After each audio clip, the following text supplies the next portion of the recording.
welcome back to my channel, Mari's Booktube. I don't know if you can see it, but I'm already crying. Oh god, I don't know if I picked a good day to talk about the books that made me cry. I don't know, it's been a very emotional day for me today. But I realized that I have not talked about those 3 books that really made me just bawl my eyes out. So I figured I will talk about them today. Let's start off with One Italian Summer. This book was recommended to me by a good friend, a good Bookstagram friend, Kat. I will tag her Instagram handle below. Thanks again so much. Even though you broke my heart with this book, but I, of course, loved it. So let's get into it. So, One Italian Summer is about a woman, Katie, who just recently lost her mom. She's going on a vacation that she was supposed to be going on with her mom, and the mom died before the vacation, so she's still gonna go on that vacation. And on that vacation, she's actually running into her mom when the mom was still a young woman. So, and of course the mom at, 20-something years old, she doesn't know that she has a daughter. So she ends up befriending her mom while she's on that trip. The trip that her mom told her all her life about how amazing that is. She went to Italy. And yeah, so while she's there, she not only gets to experience Italy, but also gets to know her mom on that totally other level than she ever knew her mom. So she befriends her, and yes, she gets to make some memories with her that she otherwise wouldn't have been able to make. Oh my gosh, I cry way too much. I gotta get it together. As you can tell, this was a very emotional book for me. It is not a long book, 243 pages. So this is a fairly quick read. But the emotions and the story is so heartwarming and so touching. I remember I had to text my mom a part of that book from the very beginning, because this is exactly how I feel about my mom. So this had me in pieces. Like, I did the audiobook. Actually, Lauren Graham is narrating it, the lady from Gilmore Girls. And she did a fantastic job. I loved it. And as I said, I was crying like, I don't know, 50% of the book I was just in tears. So if you really want to cry, if you have a good relationship with your mom, this is definitely gonna mess you up. So yes, okay, and now I'm gonna try to get it together for the next 2 books. The next book I'm gonna talk about is A Man Called Ove, or I think someone did the audiobook and told me that it's pronounced Uwe, which, okay, I can see that because in Germany we also have many men named Uwe. But I like Ove, so I'm gonna keep saying Ove. I like that better. So, A Man Called Ove. If you maybe heard about the movie A Man Called Otto with Tom Hanks, yes, the movie was based on this book. They changed a few things, but the movie was still good. I think I'm gonna talk about that in another video. This is about Ove, and he is the grumpiest man you will ever meet. He has strict routines and a short fuse. People think him bitter, and he thinks himself surrounded by idiots. So that's actually a pretty good description of Ove.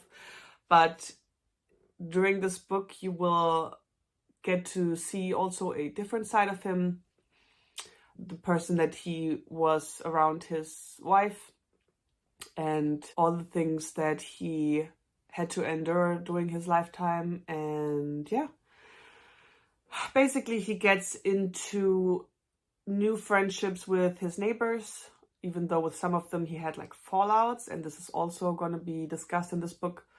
I don't want to give too much away because I think I went into this pretty blindly, and that was perfect. That was just perfect. You don't need to know much, just know that you will end up loving Ove, and I think every single character in this book will just warm your heart. And there was some quotes in here that were also so deep and so like from the heart.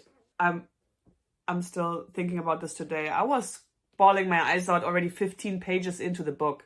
I remember 15 because I posted that actually on Facebook. I had to tell that someone. I was like, how does this book make me cry after only 15 pages? So yes, this is a great story. I seen nothing but good reviews. Of course, some people don't like Ove, but I think if you read this, you will get to see why everyone loves him, and you will also be touched by all the amazing quotes that are in this book. Actually, let me find one right now.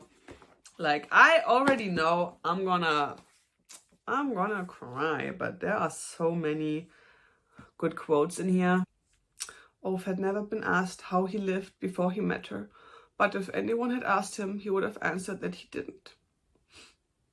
He was a man of black and white, and she was color, all the color he had. Of course, there are also some funny quotes. Ove feels an instinctive skepticism towards all people taller than 6 feet. The blood can't quite make it all the way up to the brain. Oh God, yes, you will also love. Like, this book makes you feel all the feelings. So, as I said, this is one of my favorites. It was one of my top 5 last year. I loved it, and I'm planning on reading it again whenever I can handle all the emotions again. The last book, because then I can't handle to talk about any emotional books anymore. This is my absolute favorite. I mentioned it briefly before, but have never really talked about it. But okay, this one.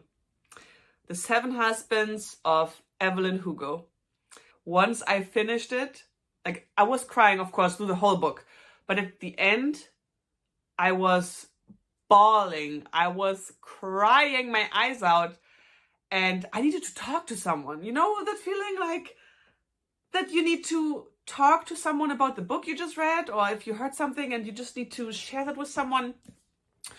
So right after I finished this, I actually went up to my partner and I tried to tell him about everything, and it couldn't get a word out. I was crying so hard.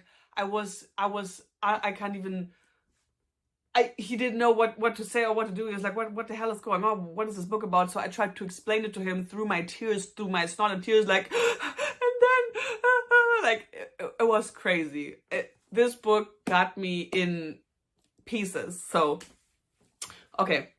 For those of you who don't know, this book is about a former movie star, Evelyn Hugo. She was very big in the 80s, I think. And she hasn't given any interviews recently, but now she reached out to one new or young journalist. I think she's 24. Monique is her name, I believe. And she wants to give her last interview, but only with her. And Monique is like, well, I don't know why only me, but okay, I'm gonna do it. So Evelyn basically gives her a whole rundown of her life. Like, this is for her autobiography, or, as I said, her last interview or whatnot. She wants to lay all cards on the table. And when I tell you, it gets wild. The twists and the stuff that Evelyn faced or experienced in her life, it gets very emotional at times. It's one of the books that made me cry the most. And I loved the ending. I know some people were upset about what Evelyn did, and yes, I understand, but yeah, you have to read it. You have to read it for yourself. This is a book that I always recommend to anyone, anywhere, because I feel like this is something that anyone can read and should read. So these were the 3 books that I was in a shape of talking about today. The 3 books that had me in tears. Let me know in the comments if you felt the same way, or which books did have you in tears. So please let me know. And I see you guys next week. Bye, y'all.